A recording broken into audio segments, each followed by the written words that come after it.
Hello everyone, I am doctor Shalini and आज हम एक नया टॉपिक स्टार्ट करने वाले हैं 42nd amendment of Indian constitution.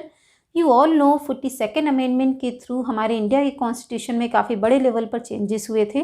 Total 59 प्रावधान थे जिनमें चेंजेस हुए, कुछ को चेंज किया गया, कुछ को ऐड किया गया। तो इस तरह से काफ़ी चेंज इस वक्त हुए। तो बिकॉज ऑफ दिस इसे हम मिनी कॉन्स्टिट्यूशन भी कहते हैं। तो आज हम इसी के बारे में कुछ बात करेंगे। 42nd अमेंडमेंट के थ्रू काफ़ी चेंजेस किए गए। बिकॉज ऑफ दिस इसे हम मिनी कॉन्स्टिट्यूशन भी बोलते हैं। तो सरदार स्वर्ण सिंह कमेटी की सिफारिशों को प्रभावी बनाया गया और इसमें कांग्रेस अध्यक्ष जो उस वक्त थे HR गोखले, उनके द्वारा पेश किया गया। तो इसको काफ़ी चेंजेस इसमें किए गए थे, तो उनके बारे में आज हम बात करते हैं। सबसे बड़ा और मेजर चेंज ये था कि इसमें प्रियम्बल में 3 शब्द जोड़े गए: समाजवादी, धर्मनिरपेक्ष और अखंडता। इसके साथ ही आर्टिकल 51A में एक नया भाग जोड़ा गया 4 का, जिसमें मूल कर्तव्यों को शामिल किया गया।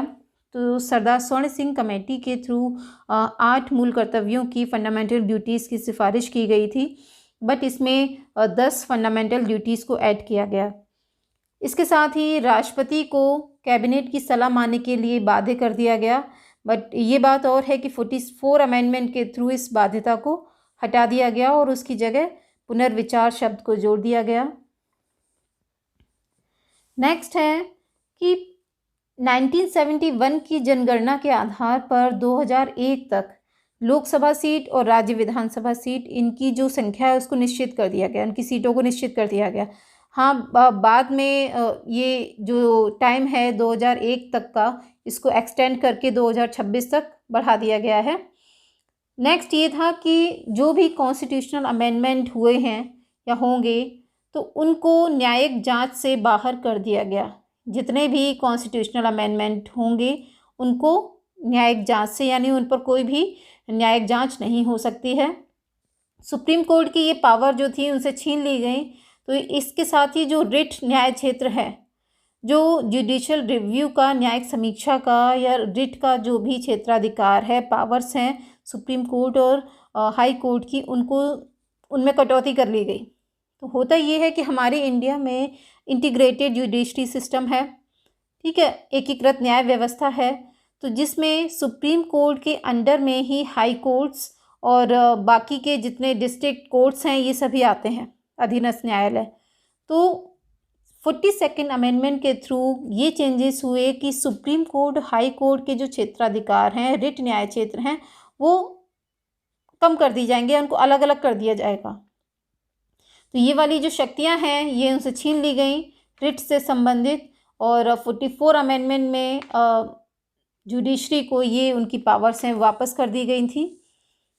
नेक्स्ट एक चेंज था कि लोकसभा और विधानसभा का जो कार्यकाल है, टाइम पीरियड है, वो 5 से बढ़ाकर 6 साल कर दिया गया, और 44 अमेंडमेंट में इसको वापस से 5 साल कर दिया गया था।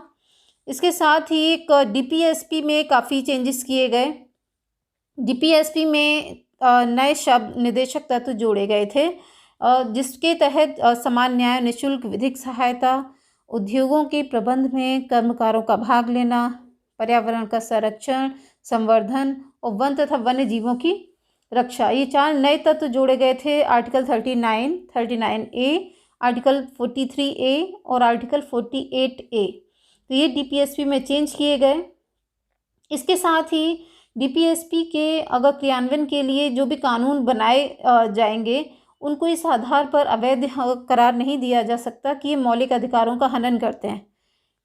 यानी ये जो चेंज थे आर्टिकल 31C में चेंजेस किए गए, उसका दायरा बढ़ा दिया गया कि कोई भी मौलिक अधिकारों का हवाला देकर ये किसी भी कानून को इस आधार पर अवैध करार नहीं दिया जा सकता है।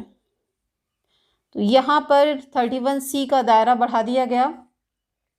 इसके साथ ही राष्ट्र विरोधी जो भी कार्यकलाप होंगे, एक्टिविटीज़ होंगी, तो इनके ऊपर विधि बनाने की शक्ति प्रदान कर दी गई, और ऐसी जो भी विधियां होंगी, ऐसे जो भी कानून होंगे, वो मूल अधिकारों के ऊपर हावी होंगे।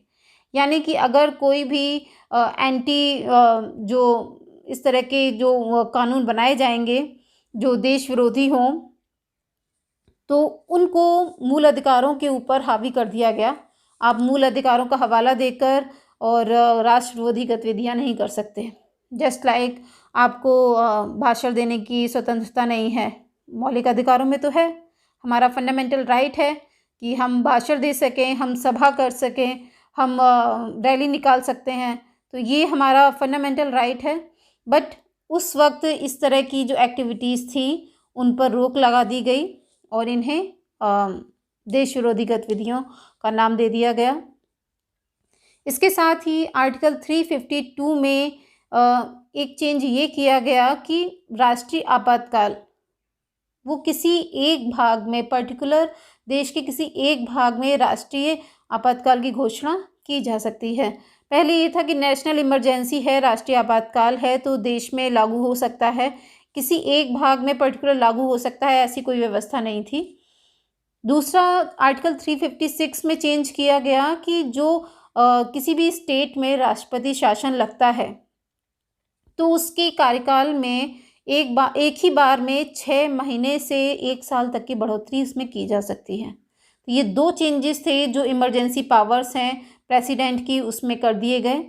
इसके साथ ही सेंट्रल गवर्नमेंट को एक पावर ये मिल गई कि किसी भी स्टेट में अगर कोई कानून व्यवस्था गड़बड़ा जाती है तो वहाँ पर उसको जो भी सेना है, आर्मी है, उसको भेजने की पावर है सेंट्रल गवर्नमेंट के पास। इसके साथ ही एक चेंज काफ़ी बड़ा ये किया गया था कि जो 5 सब्जेक्ट हैं, 5 विषय हैं, वो स्टेट लिस्ट से निकाल के कॉन्करेंट लिस्ट में ट्रांसफ़र कर दिए गए। तो ये 5 सब्जेक्ट थे: शिक्षा, वन, वन्यजीव, पक्षियों का संरक्षण, नापतोल और न्याय प्रशासन। तो इन 5 सब्जेक्ट को कॉन्करेंट लिस्ट में डाल दिया गया। हमारे इंडिया में 3 तरह की पावर्स, 3 तरह की लिस्ट हैं। तो इन तीनों में अलग अलग जो विषय हैं तो उनको उसके आधार पर स्टेट गवर्नमेंट और सेंट्रल गवर्नमेंट कानून बनाती है। तो संघ सूची, राज्य सूची और समवर्ती सूची। इसके अलावा अगर कोई भी विषय बचते हैं तो उनको अवशिष्ट में डाल दिया गया है। और अवशिष्ट वाले जो विषय हैं, सब्जेक्ट हैं, उन पर भी कानून बनाने की जो पावर है वो सेंट्रल गवर्नमेंट के पास ही है। यहाँ सेंट्रल गवर्नमेंट हावी है, उसके पास काफ़ी पावर है। दूसरा ये था कि कोरम को हटा दिया गया। संसद और विधानमंडल में कोरम की आवश्यकता ही नहीं है, उसकी समाप्ति कर दी गई। तो कोरम को समाप्त करने का मतलब इट मीन्स ये है कि अगर हमारे देश में जितने भी बिल पास होते हैं तो उसमें कई सारी तरह से पास होते हैं, जैसे बहुमत से पास होगा या फिर ना 2/3 बहुमत से, उपस्थित मतदान करने वाले जितने भी सदस्य हैं उनके 2/3 बहुमत से पास होगा। इस तरह की व्यवस्था जो है हमारे कॉन्स्टिट्यूशन में की गई है।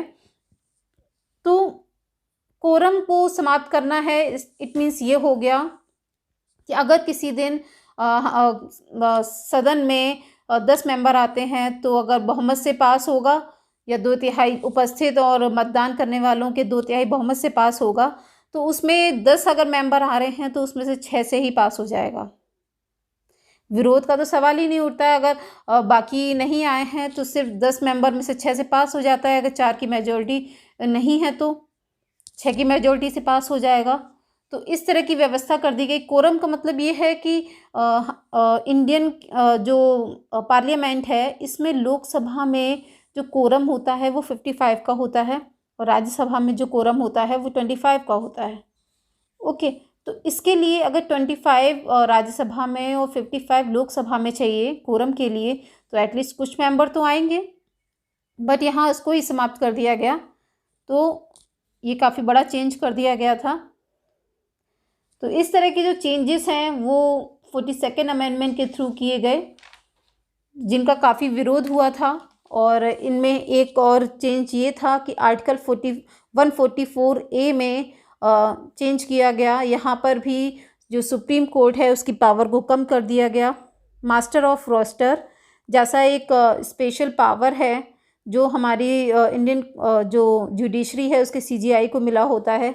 इसका मतलब ये होता है कि किसी भी अगर संवैधानिक मामले में अगर कोई बेंच बैठाई जाती है तो उसमें CJI के पास ये पावर होती है कि उस बेंच में उस बेंच में कितने मेंबर्स होंगे और कौन कौन होगा, ये सीजीआई के पास पावर होती है। इसको हम मास्टर ऑफ रोस्टर कहते हैं।